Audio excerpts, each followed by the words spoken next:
utilized to, for healing and all that, man. Which weren't compounds of manipulated, what you could say, fibers.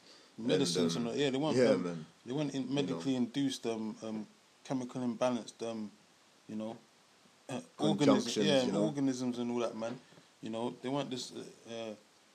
You weren't mixing shit up and all that, man. Like these damn devils do, man. Right, man. And it said, I'll just read it again. It said, the Lord created medicines out of the earth. Out of the earth, key. There you go. There it is. Out of the earth, man. Yeah. But Esau be doing some next shit, using man. different things that are in the earth, but then shit you ain't supposed to be using, man. He'll take out the percentage of that that's supposed to heal you, and then he'll put some other chemicals up in there, man. That will basically fuck you up in the long run, man. But you're trying to say that's a long cure, and over time it will help you, man.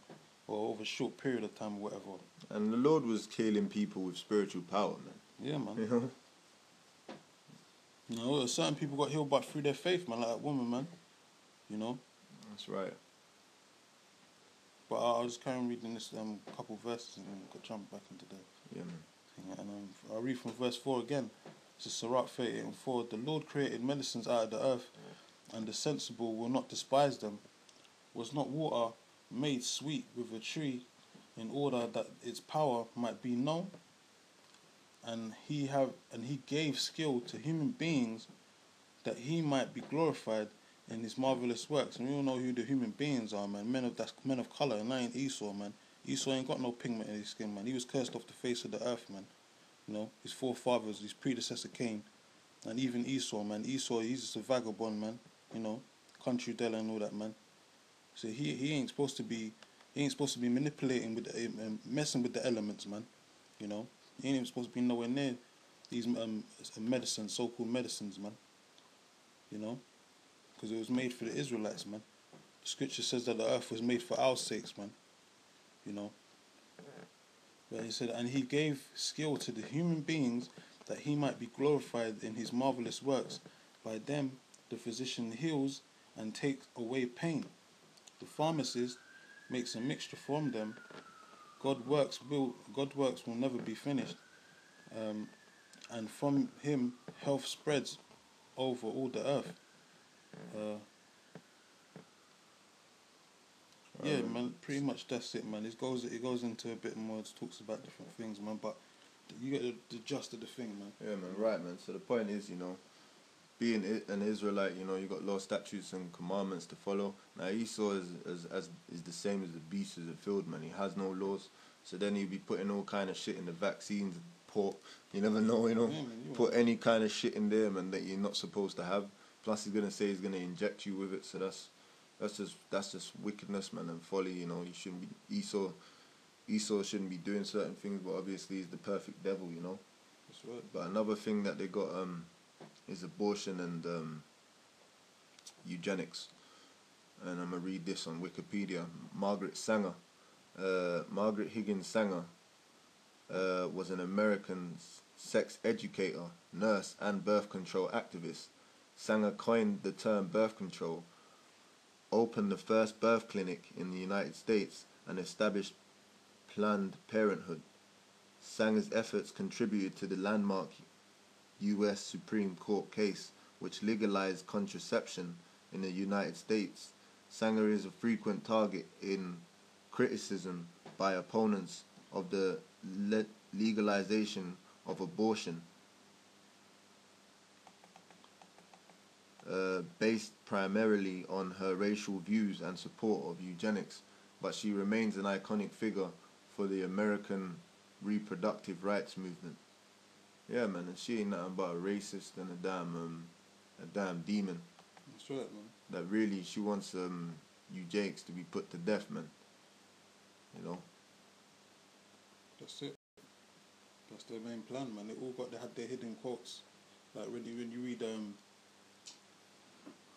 certain quotes on these so-called prestigious people, white so-called devils, man. These devils, man. In their times when they was ruling, not ruling, but when they was in their profession and all that, they'll make certain quotes about how they wanted to eradicate Jake and all that, man. That's their main goals, man. That's right, man. Pursuant to Psalms 83, You know, they don't want us to be a nation, man.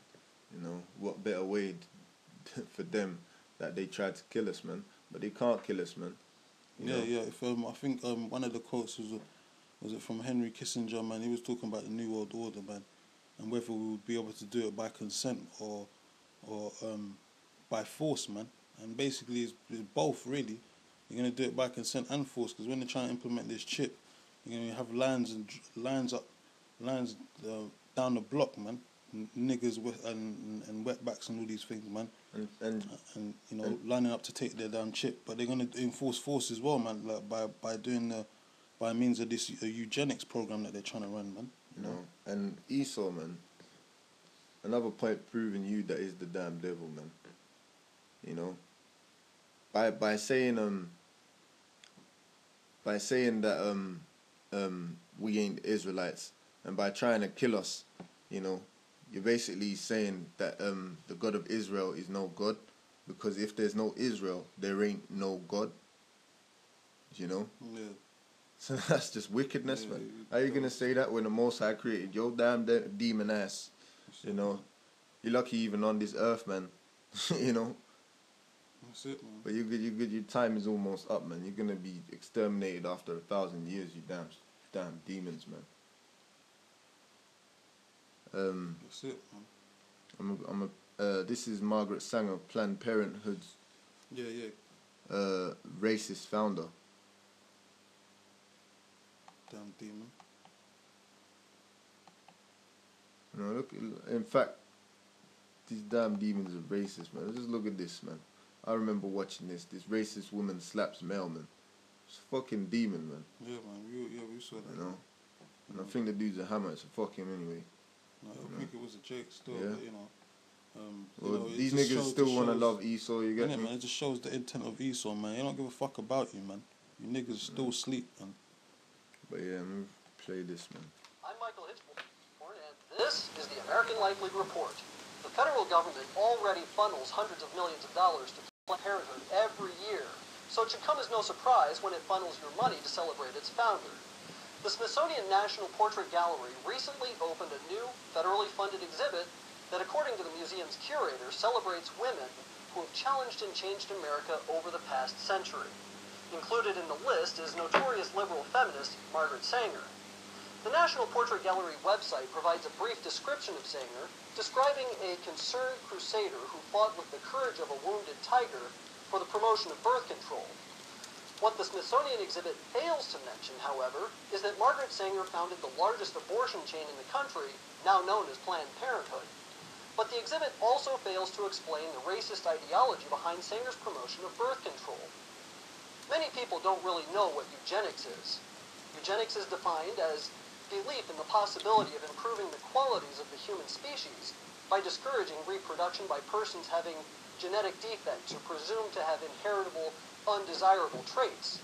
Essentially, eugenics is the creation of a master race by controlling who has children and who doesn't.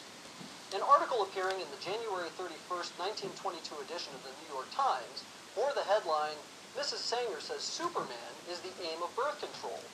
If creating a race of supermen is the goal, who did Sanger believe had genetic defects or undesirable traits that stood in the way?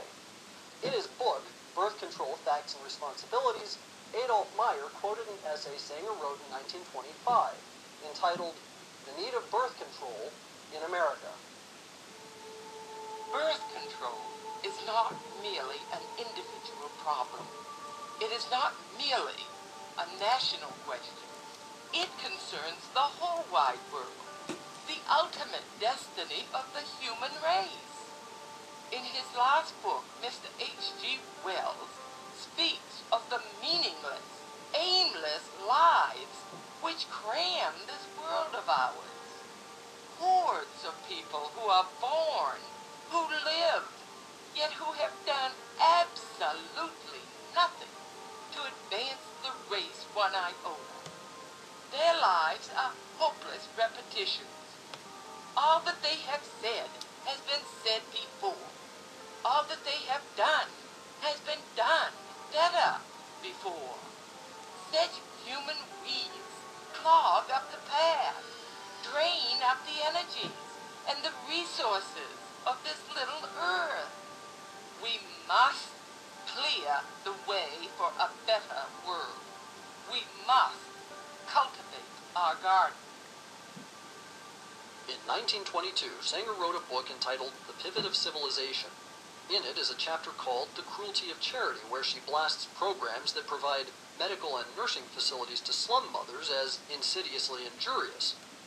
In the same book, Sanger called for the cessation of charity, for the segregation of morons, misfits, and the maladjusted, and for the sterilization of genetically inferior races. She also argued that organized attempts to help the poor was the surest sign that our civilization has bred, is breeding, and is perpetuating defectives, delinquents, and dependents. The Birth Control Review was Sanger's official publication for the American Birth Control League, and in 1932 she outlined her plan for peace. The main objectives of the Population Congress would be to apply a stern and rigid policy of sterilization and segregation to that grade of population whose progeny is already taken, to give certain dysgenic groups in our population their choice of segregation or sterilization, and to apportion farmlands and homesteads for these segregated persons where they would be taught to work under competent instructors for the period of their entire lives. Sanger's admiration for the eugenics programs of Nazi Germany were well known at the time. In 1933, the Birth Control Review published Eugenic Sterilization, an Urgent Need, by Ernst Rudin, who was Hitler's director of genetic sterilization and the founder of the Nazi Society for Racial Hygiene. In her praise for the eugenics programs in Germany, Sanger called for the implementation of such programs in the United States, specifically targeting African Americans. The following editorial was published in the 1932 issue of the Birth Control Review. The Negro problem is one of the most complicated and important confronting America. Whatever the ultimate answer may be, such an attitude brings to light the function of birth control as a necessary agency in its solution. The present submerged condition of the Negro is due in large part to the high fertility of the race under disastrously adverse circumstances. Thus, the question arises, to what extent birth control has had a eugenic effect upon the Negro race? If any question should remain about Sanger's racist agenda, a 1939 letter she wrote to Dr. Clarence Gamble should remove all doubt. We should hire 3 or 4 colored ministers, preferably with social service backgrounds and with engaging personalities. The most successful educational approach to the Negro is through a religious appeal. We don't want the word to go out that we want to exterminate the Negro population. And the minister is a man who can straighten out that idea if it ever occurs to any of their more rebellious members. Can there be any wonder why Planned Parenthood opens its facilities in poor inner-city neighborhoods populated by minorities? Can there be any doubt that Sanger's philosophy of creating a pure race is what fuels Planned Parenthood's support of embryonic stem cell research? Margaret Sanger was a racist. She's responsible for the millions of babies that have been ethnically cleansed from our country and should not be celebrated by the taxpayer-funded Smithsonian. Please visit the website and contact the Smithsonian demanding that materials on Sanger be removed from the exhibit. There you have it, from the devil's mouth, man. She's a damn demon, you know. And also, you know, basically you got Obama just replaced Margaret Sanger, man. You know, he's that face that they put up, you know, that all these nigger bitches can go around going Obama, you know. Even though he's not even of your nation, man. You know. Damn wicked ass niggas, man. You know, but all the sinners of my people shall die by the sword. That's it, man. That's what we brought out earlier, man. You know. So where was the love the love with this damn demon, man, that she